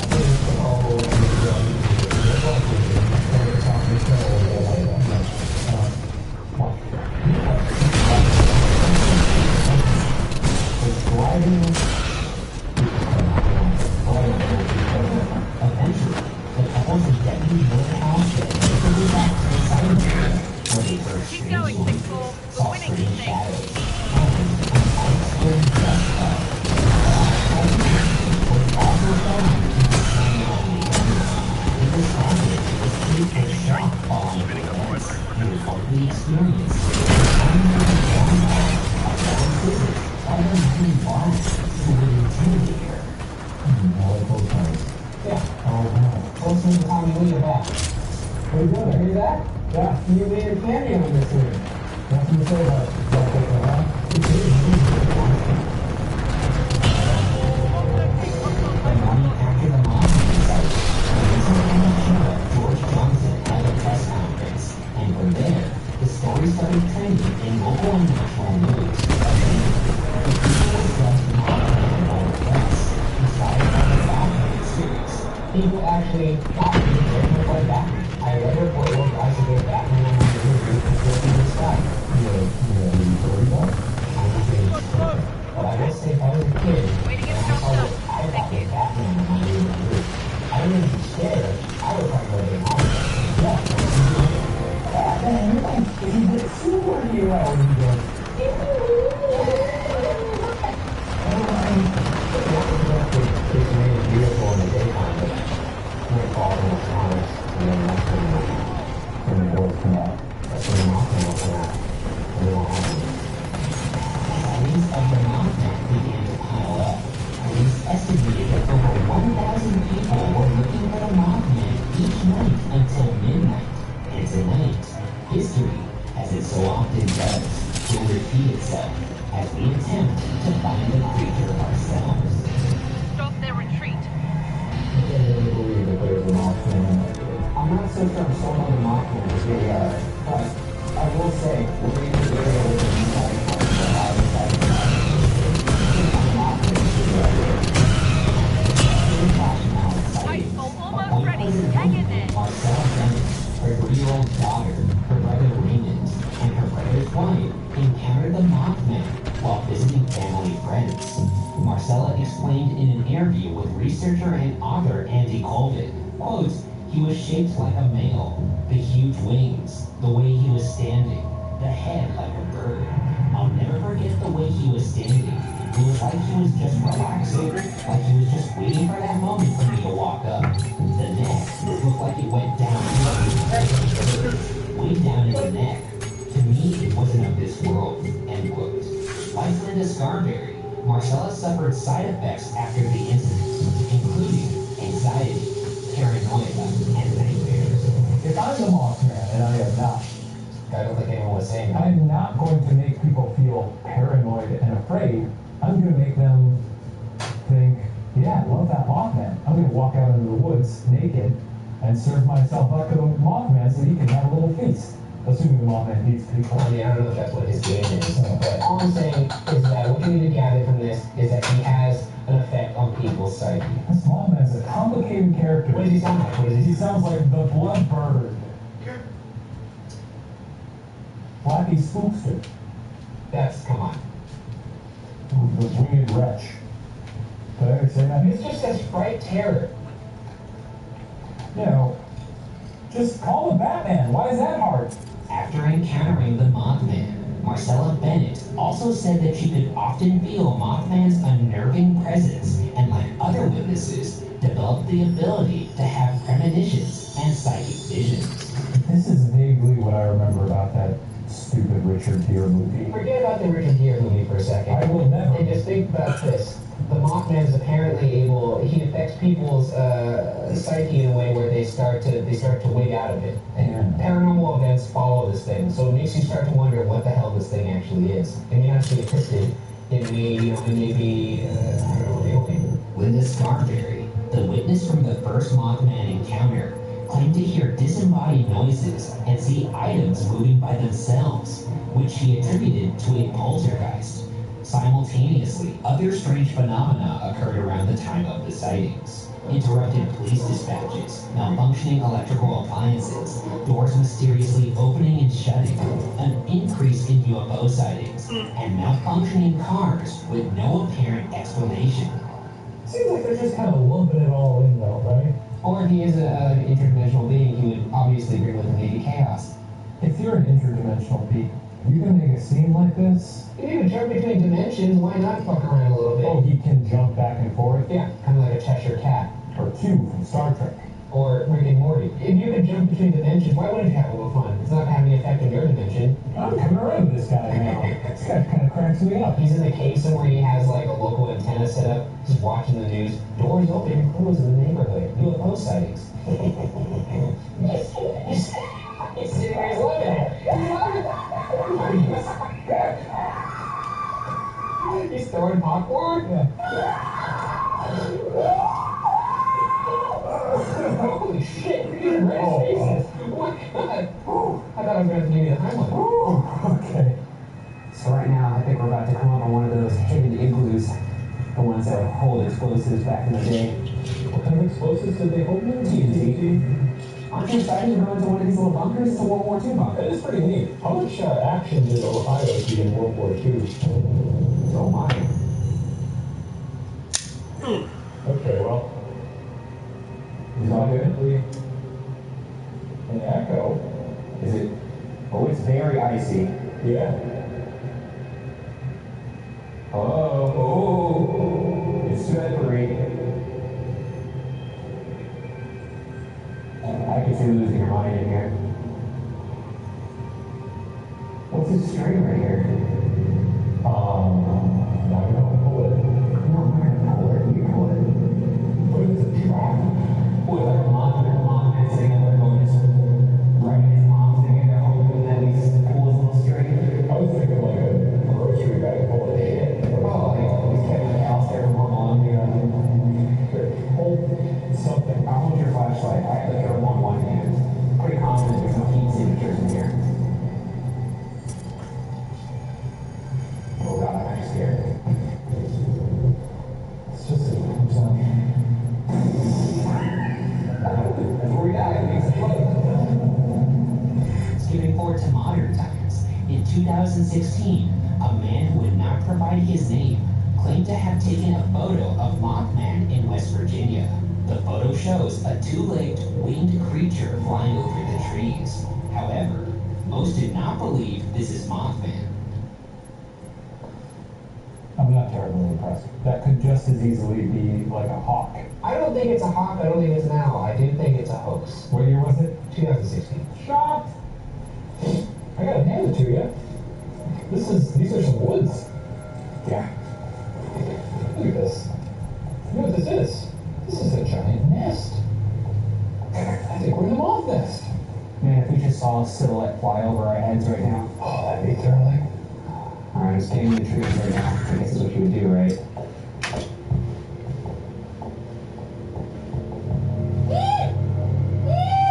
that Mothman hospitality, huh? I mean, has it responded to calls? Yeah, well, we know what it sounds like. You would think. Watch it. Alright, let's make this safe and proud. The scene. Let's go deep into the woods. Okay. Outbreak of sightings Chicago. According to the Chicago Tribune, How are the Titans already out?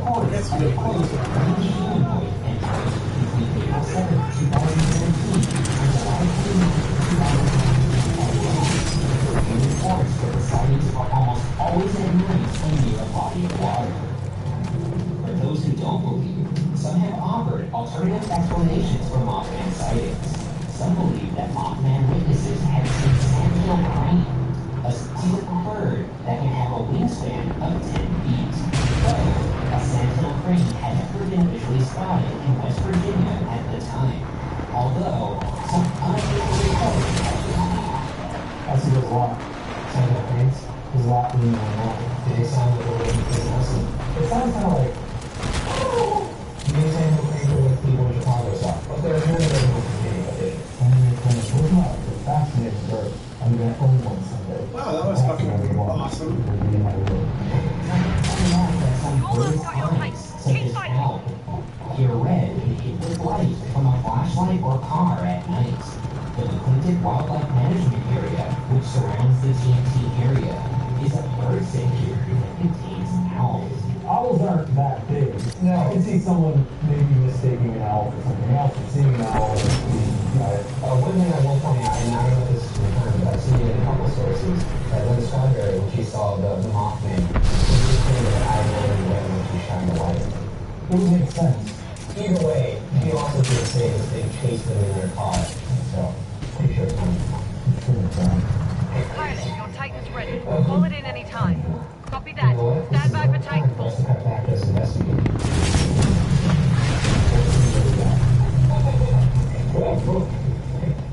I thought I was being carried up into the trees. As predicted, this is fucking horrifying at nighttime. Mothman, I guess you need to respond to that later. Engaging guard mode. Plasma railgun charged. Solid copy. Following your lead, Lloyd. You go first, like I said. I can't choose here.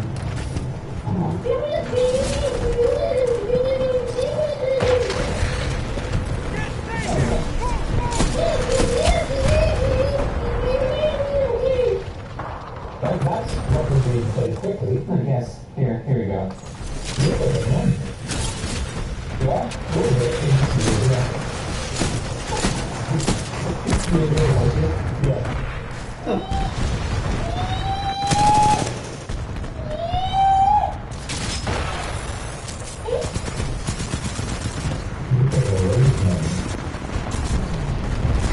Still win. Let's do this, 6-4. Hostile Titan engaged.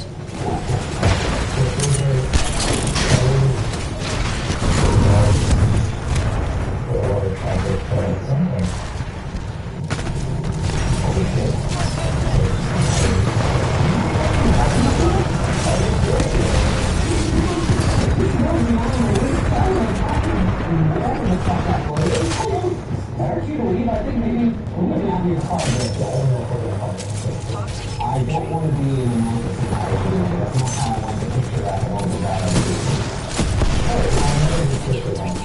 We're only supposed to do that. I think next time. These are all the sacrifices that I was saying. There's no way back to this thing. And figure it out. But you know what's funny though? Is our Mothman call actually attracted the coyotes? So it worked for a second. I think the call would improve it. It worked Both of us are masters of the Mothman call. Yeah, basically, we should animal hunting. Just pause here for a second. Give one last go at it.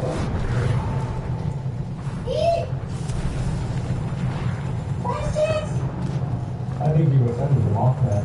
In the end, nobody truly knows what the Mothman is, let alone if he actually exists.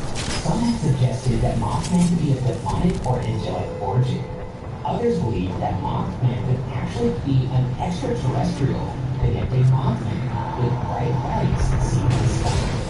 Some even believe Mothman could be an ultra-terrestrial, a creature from another dimension.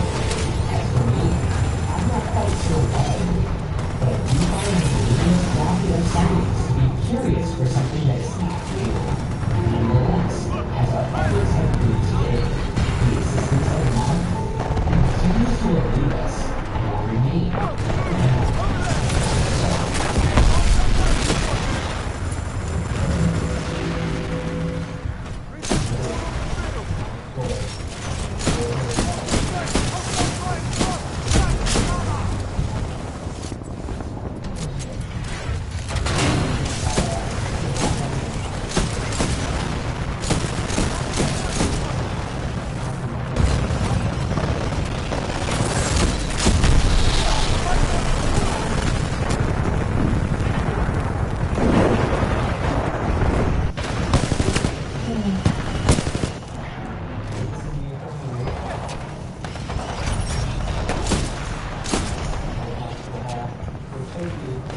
Right, almost ready. We can still win. Let's do this, 6-4.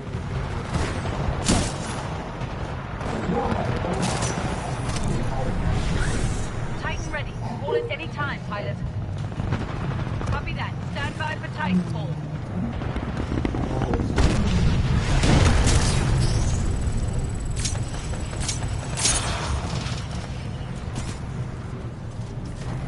Guard mode, follow mode engaged.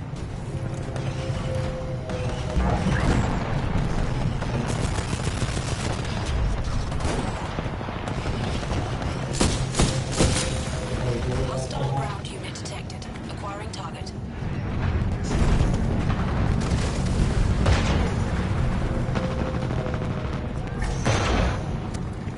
Engaging Titan. Aiming to destroy.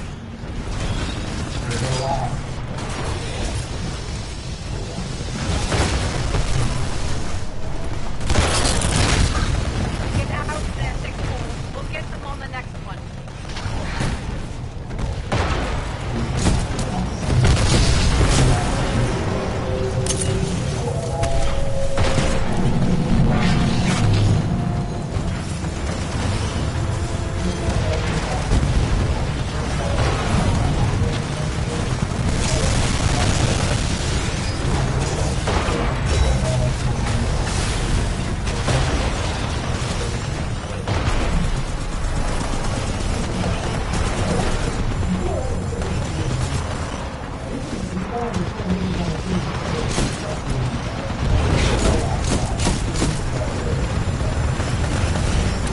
Get to the evac point.